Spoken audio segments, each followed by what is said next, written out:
5000 वर्ष के इतिहास का, भारत के उस पौराणिक इतिहास का आज हम साक्षी बन रहे हैं। जब श्री कृष्ण जन्माष्टमी के अवसर पर देश और दुनिया से आए हुए लाखों श्रद्धालु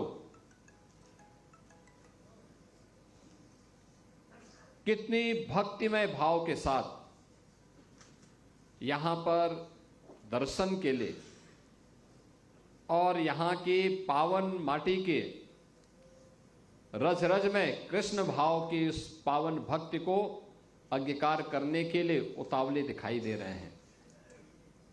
ऐसी भक्ति दुनिया के अंदर अन्यत्र मिलना अत्यंत दुर्लभ है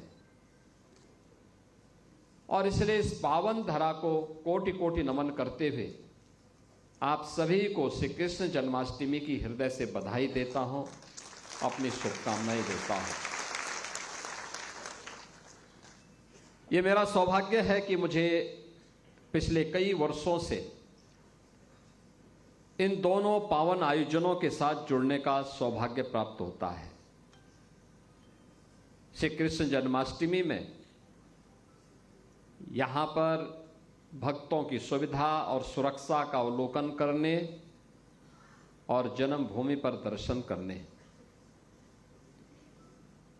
और रंगोत्सव में बरसाना में राधा रानी के मंदिर में दर्शन करने के साथ ही होली के उत्सव का साक्षी बनने का भी मुझे अवसर प्राप्त होता है। ये हमारा दायित्व बनता है कि आदरणीय प्रधानमंत्री जी ने जो प्रेरणा हम सबको दी है, वह प्रेरणा है भारत दुनिया के अंदर अपनी आध्यात्मिक विरासत के साथ ही अत्याधुनिक विकास के एक बेहतरीन संगम के रूप में अपने आप को स्थापित करे। आध्यात्मिक विरासत पर पूरी दुनिया आज शोध करने के लिए उतावली दिखाई दे रही है। विश्व मानवता को जब भी संकट के दौर से उभरना होगा, वह भारत की इस आध्यात्मिक विरासत को ही अपने जीवन का हिस्सा मान करके ही अस्थायी शांति और सौहार्द की परिकल्पना को आगे बढ़ा सकता है। और उसे आगे बढ़ाने के लिए यह सौभाग्य हम सबको प्राप्त हुआ है। आज हमारे माननीय जनप्रतिनिधियों के प्रयास से, माननीय सांसद जी, माननीय विधायकगण, महापौर जी, जिला पंचायत अध्यक्ष, अन्य सभी सम्मानित जनप्रतिनिधियों के सहयोग से जो भी प्रस्ताव यहां के लिए स्वीकृत हुए, उन सभी प्रस्तावों के अनुसार यहां पर एक कार्यों का आज लोकार्पण और शिलान्यास का भी हो रहा है, जिसमें 645 करोड़ रुपए की ये योजनाएं आज इस पूरे क्षेत्र को समर्पित की जा रही हैं। मैं इसके लिए भी मथुरा, वृंदावन, परसाना, गोकुल, बलदेव, गोवर्धन, राधा कुंड जैसे पावन तीर्थों से जुड़े हुए और इस संपूर्ण जनपद से जुड़े हुए आप सभी नागरिकों को, श्रद्धालुजनों को हृदय से बधाई देता हूं। बहनों और भाइयों, भारत को अपनी गौरवशाली विरासत पर पूरा गर्व करने का अधिकार है। उसे हम आगे बढ़ाएं। उसका संरक्षण करने के लिए हम सबको मिलकर के कार्य करना होगा, मिलकर के आगे बढ़ना होगा। हमारे पूर्वजों ने विपरीत परिस्थितियों में भी इसका संरक्षण किया और आज तो सब कुछ है। केंद्र में प्रधानमंत्री मोदी जी के नेतृत्व में और राज्य में भी ये डबल इंजन की सरकार लगातार इसके लिए प्राण से जुट करके कार्य करना चाहती है और इसलिए आध्यात्मिक विरासत का संरक्षण हो, लेकिन आधुनिक विकास भी हो, सुविधाएं बढ़ें। हम अपनी पौराणिक पहचान के साथ ही वर्तमान विकास से जनता जनार्दन को वंचित न करने दें, इसके लिए एक व्यवस्था बनाई है। मैंने इस बारे में कहा था कि मथुरा वृंदावन के साथ साथ सभी तीर्थों की समग्र विकास के साथ ही श्रद्धालुओं की सुविधा, उनकी सुरक्षा को सर्वोच्च प्राथमिकता देते हुए एक बड़ी कार्य योजना बननी चाहिए मथुरा वृंदावन आदि तीर्थों की दिशा, और उस पर हमारा मंथन चल रहा है, कार्रवाई प्रारंभ होने वाली है।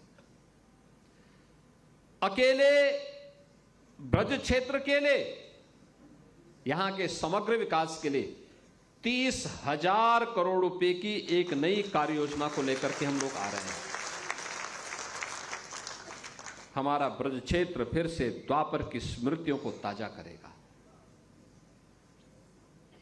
जिस ब्रज क्षेत्र में रहकर के अपना पूरा जीवन समर्पित भाव के साथ हमारे पूज्य संतों ने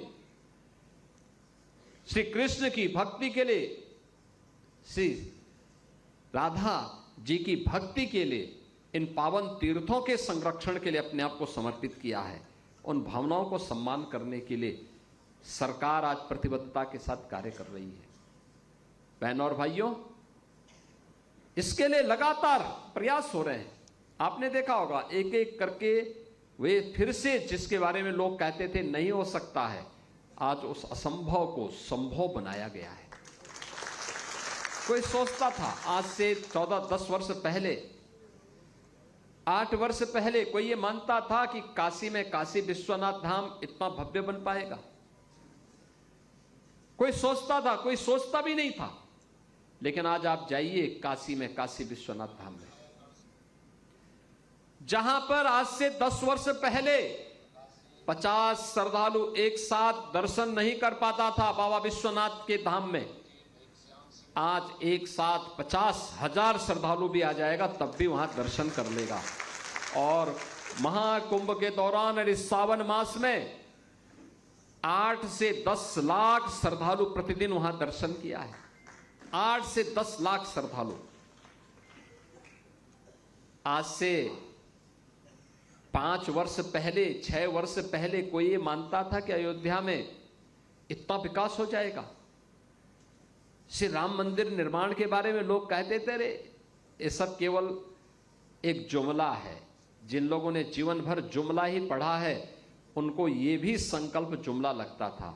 लेकिन बहनों और भाइयों, आज आप देख रहे होंगे अयोध्या धाम में श्री राम जन्मभूमि पर भव्य मंदिर बन चुका है। रामलला फिर से विराजमान हो गए हैं।